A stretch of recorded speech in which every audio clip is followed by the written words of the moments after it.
Yo, what up? Think about it. The NBA Finals tonight, Milwaukee Bucks on ABC. Then, of course, on First Take, we got Patrick Mahomes live with us. First Take is now. It's been 28 years since the Suns made a finals appearance. For the Bucks, 47 years, and their franchise player returns tonight.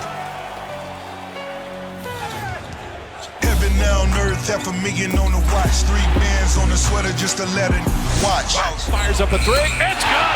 And the foul. Chris Paul has taken control of game 1. You can send it Bitcoin down the dribble, it was stock. Paul on the drive. Count it and one. Chris Paul's first finals game has been a brilliant performance. Good morning and welcome to First Take. I'm Roz Gold-Onwude. I'm here with Keyshawn Johnson. We have Alan Hahn here. What's up, fellas? How you doing this morning? How you doing? We are great. I know you finished 4 hours of radio. 4 hours of radio. Came over. Dressed for success. Yeah, Stephen A will be mad at us, but that's okay. Hey, Didn't know Ronnie Lott was coming on the show, but that's good to have him. Only jersey I'm going to wear, man. That's it. It's a good one. Yeah, that's it. Hey, y'all been putting in the work. All right, I just got here, so I'm going to try to catch up. All right, let's get to it because hoop fans, we have endured through a basketball-less evening yesterday, but tonight, the NBA Finals are back for Game 2. Rejoice.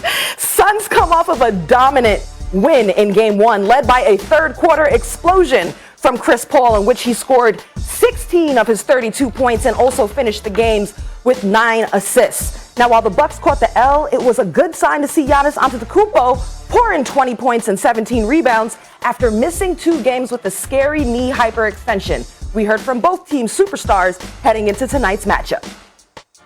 Our team is built a little different. We have a real team, like a team where you can't just key on one guy or 2 guys. Everybody on our team is capable of having a big game, and everybody is comfortable and accept their roles. I felt good. I was out there, so felt good. Tried to, help my team in any way possible. But going to Game 2, can't predict the future. Hopefully we can put ourselves in a position to win. All right, so Keyshawn, I'll start with you. Winning a ring is more important to which player's legacy? Would you say it's Chris Paul, or would you say that ring's more important for Giannis's legacy? I think it's more important for, if you want to talk legacy, Chris Paul. And the reason is because of the butt. Everything we talk about with Chris Paul, we talk about how much of a leader he is, leadership abilities, the teams that he's played on, getting in and out of the playoffs, getting bounced in certain rounds.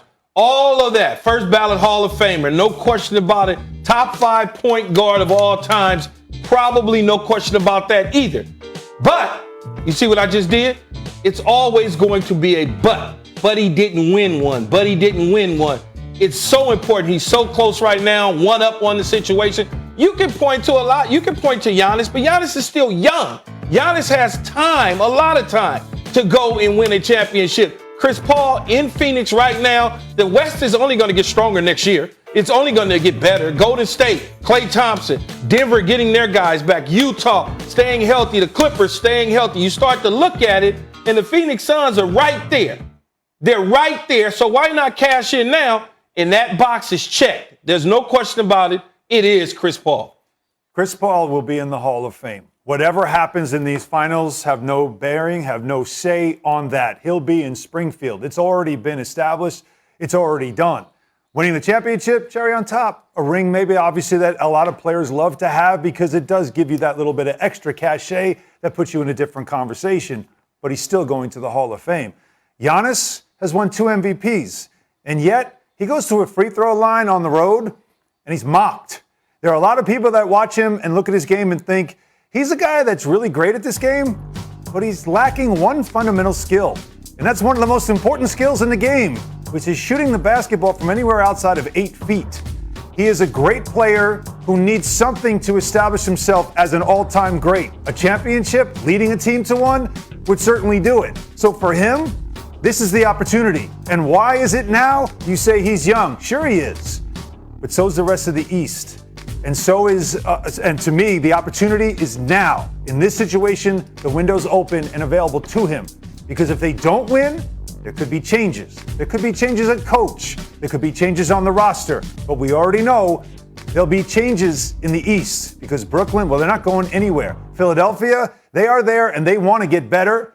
And then, of course, there's the Boston Celtics, who realize that finishing 7th is not good enough, and they will be better. So if there's an opportunity to win, it's now, and he's got to do it because this might be his only chance. And if he doesn't get a ring, sure, 2 MVPs are nice, but I don't think he's got that same kind of respect as most MVPs do. Here's what I would say against that, though, Allen, is one, Chris Paul isn't getting any younger. We don't know if he's coming back to Phoenix or moving on in free agency. We have no idea whatsoever. The West is loaded and going to only get stronger. The East, there's a handful of teams that you can talk about, and you just mentioned them. The Philadelphia 76ers, Boston, Brooklyn, obviously, maybe the Knicks, Atlanta in there you throw in. And then the Milwaukee Bucks. Milwaukee's been at the top of the leaderboard pretty much every single year that Giannis has been in the NBA.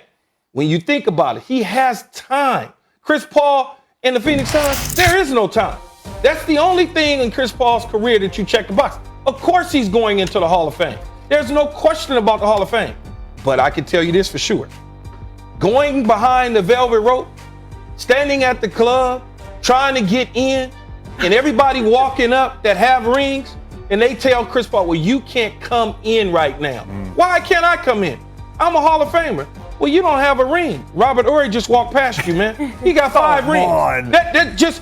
That is the way players think. Hall of Fame is great.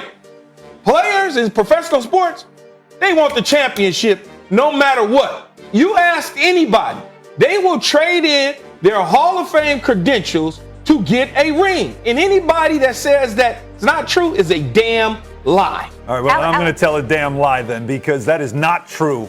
Because if you're in the Hall of Fame, you're among the elite who ever play the game, whether you have a ring or not. And that's the velvet rope. Why do you play the game, Allen? You play the game to get a ring. You don't play the game to get in the Hall of Fame. The Hall of Fame comes after. Yes. If you get in the Hall of Fame, great. Nobody said he doesn't want to win. But if you are a key component to winning a championship, you take that all day long. If you are Chris Paul, a championship, you get Chris Paul on this after he win a championship and ask him on this show or our show and ask him, what would he rather have?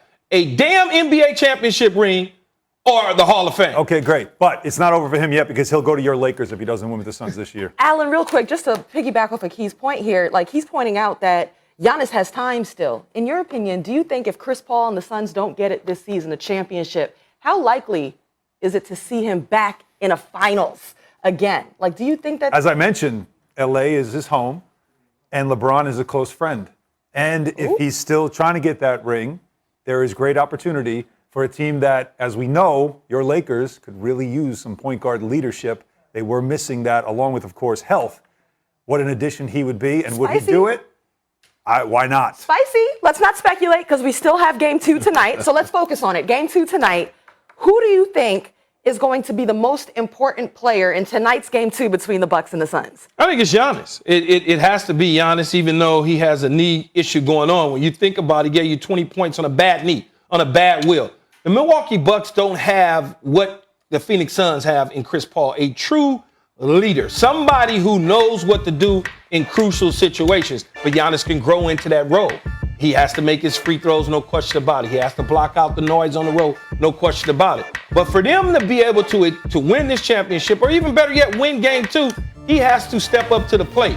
I think he'll be much better than he was in Game 1 because the injury, obviously, the rehabbing, the medicine that he's taking, all the different things that he's getting attention to on that knee certainly will come to fruition in Game 2. So he's the most important person to me because without him on the floor, this is a totally different team on the road. Most important player for the Bucks is not Giannis because you know what you're getting from him.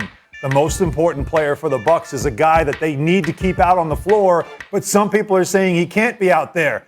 That's Brook Lopez. What we saw to Brook Lopez to close out the series against the Hawks was defense and low post scoring, which is a great thing to have this late in the season. We know he can do both.